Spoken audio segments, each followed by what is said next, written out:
Good afternoon 9th Hindi medium के student. आज हम सामाजिक विज्ञान में इतिहास में पार्ट 3 नाज़ीवाद और हिटलर का उदय का आगे का भाग पढ़ेंगे। इसके पहले हमने एक हैमिल्टन नाम के बच्चे की कहानी पढ़ी कि किस तरह से वो उसका जो पिता था वो नाज़ीवाद का समर्थक था, यानी हिटलर का सहयोगी था, और कैसे उसने अपने आप को क्या करा, आत्महत्या करने पर मजबूर कर दिया।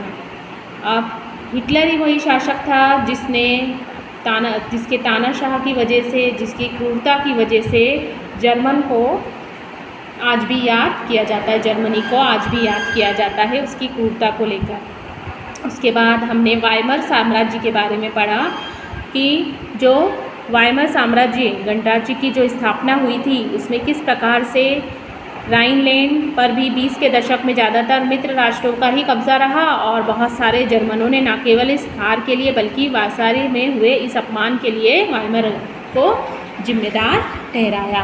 अब हम पढ़ेंगे युद्ध का इस पर क्या असर पड़ा। इस युद्ध ने पूरे महाद्वीप को मनोवैज्ञानिक और आर्थिक दृष्टि से, यानी दोनों ही स्तरों पर तोड़कर रख दिया। यूरोप कल तक कर्ज देने वालों का महाद्वीप कहलाता था, जो युद्ध खत्म होते होते कर्जदारों का महाद्वीप बन गया। पहले कर्ज ये देने का काम करता था, अब खुद ही क्या बन गया, कर्जदार। विडंबना यह थी कि पुराने साम्राज्य द्वारा किए गए अपराधों का हर्जाना नवजात वाइमर गणराज्य से वसूल किया जा रहा था, उस राज्य से इसको वसूल किया जा रहा था, और साथ साथ युद्ध में पराजय के अपराध बोध और राष्ट्रीय अपमान का बोझ भी उसको ढोना पड़ रहा था वाइमर को। और यहाँ तक कि इसके जो हिमाती थे वो मुख्य रूप से कैसे थे, समाजवादी थे, कैथलिक थे और डेमोक्रेट खेमे के थे। रूढ़िवादी और पुरातन पंथ भी थे। राष्ट्रवादी मिथकों की आड़ में उन्हें तरह तरह के हमलों पर का निशाना भी बनाया जाने लगा था। साथ साथ क्या देखा गया, नवंबर के अपराधी के नाम से उन्हें खुलेआम मजाक का पात्र बनाया गया था। इस मनोदशा का 30 के दशक के शुरुआती राजनीतिक घटनाक्रम पर बहुत गहरा असर पड़ा। पहले युद्ध ने यूरोप समाज यानी यूरोपीय समाज और राजनीतिक व्यवस्था पर अपनी गहरी छाप छोड़ दी थी। सिपाहियों को आम नागरिकों के मुकाबले ज़्यादा सम्मान दिया जाने लगा। राजनेता प्रचारक इस बात पर जोर देने लगे कि पुरुषों को आक्रामक, ताकतवर और मर्दाना गुणों वाला होना चाहिए। मीडिया में खंदकों की जिंदगी का महिमा मंडन क्या हुआ, किया जा रहा था। लेकिन सच्चाई तो यह थी कि सिपाही इन खंदकों में बड़ी दयनीय जिंदगी जी रहे थे। खंदक मतलब क्या होता है, खंदक मतलब होता है युद्ध के मोर्चे पर सैनिकों के छिपने के लिए खोदे गए गड्ढे। तो वहाँ पर ये लोग रहकर, जो भी सिपाही थे वो वहीं पर रहना पसंद करते थे खंदकों में। वे लाशों को खाने वाले चूहों से घिरे रहते थे। उनके आसपास क्या रहती थी, लाशें ही लाशें होती थी, जिसको कौन खाते थे, चूहे। और ऐसे ही खंदकों यानी उन गहरे गड्ढों में उनको रहना पड़ता था। जहरीली गैस और दुश्मनों की गोलाबारी का बहादुरी से सामना करते हुए भी अपने साथियों को पल पल मरता देखते रहते थे।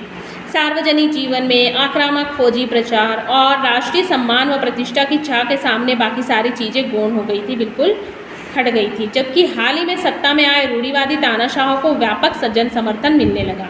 उस वक्त लोकतंत्र एक नया और बहुत नाजुक विचार था, जिसके बारे में सोचा भी नहीं गया, और सोचा गया तो बहुत ही कम लोगों ने, जो दोनों महायुद्धों के बीच पूरे यूरोप में फैली अस्थिरता का सामना नहीं कर सकता था।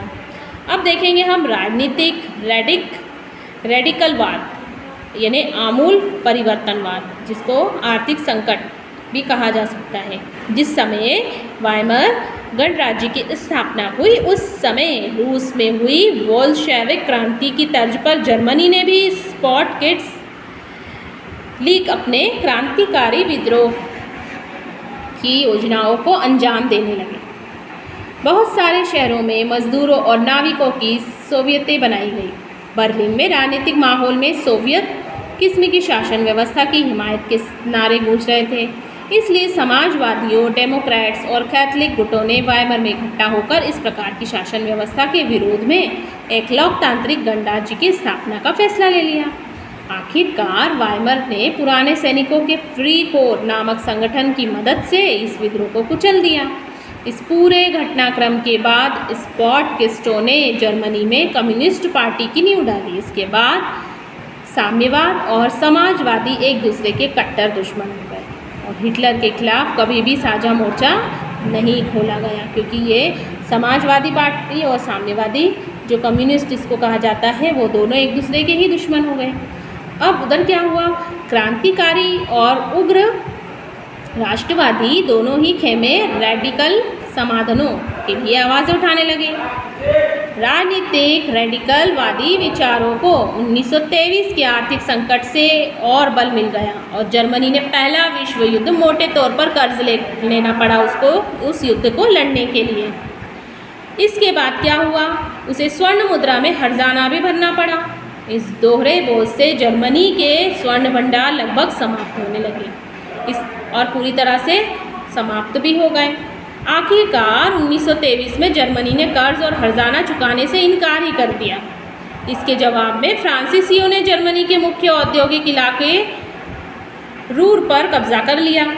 यह जर्मनी के विशाल कोयला भंडारों वाला इलाका था और जर्मनी ने फ्रांस के विरुद्ध निष्क्रिय प्रतिरोध के रूप में बड़े पैमाने पर कागजी मुद्रा छापना शुरू कर दिया।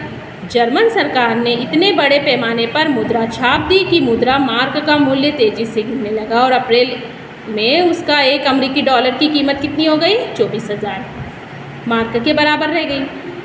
जो जुलाई में 3,53,000 मार्क और अगस्त में 46,21,000 मार्क और दिसंबर में 9,88,60,000 मार्क हो गई थी। इस तरह से एक डॉलर में अरबों मार्क निकलने लगे।